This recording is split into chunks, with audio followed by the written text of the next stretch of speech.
প্রিয় দর্শক, আসসালামু আলাইকুম। আজকে একটি মানসিক রোগ নিয়ে আলোচনা করব।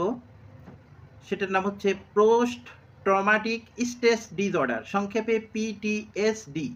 এই রোগটি কাদের হয়?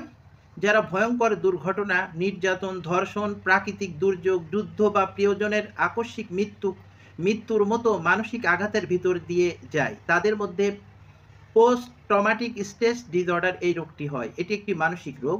কেন হয়? মস্তিষ্কের অতিরিক্ত মানসিক চাপ ও আঘাত থেকে, ভয়ঙ্কর স্মৃতি কাটিয়ে উঠতে না পারলে, পরিবারে মানসিক রোগের ইতিহাস থাকলে ঝুঁকি বাড়ে। লক্ষণ: অতীতের ঘটনা বারবার মনে পড়া, একই ঘটনা দুঃস্বপ্ন দেখা, সামান্য শব্দতেও চমকে ওঠা, সেই ঘটনা মনে করিয়ে দেয় এমন জায়গা বা মানুষ এড়িয়ে চলা, অতিরিক্ত দুঃখ, অপরাধবোধ, বিরক্তি, আত্মবিশ্বাস কমে যাওয়া, ঘুমের সমস্যা ও সবসময় ক্লান্তি অনুভব করা।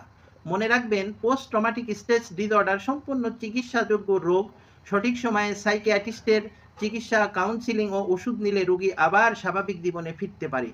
এটি ছেলেদের তুলনায় মেয়েরা এই রোগে আক্রান্ত বেশি হয়। আমি সাইকিয়াট্রিস্ট ডাক্তার মোহাম্মদ সোহেল।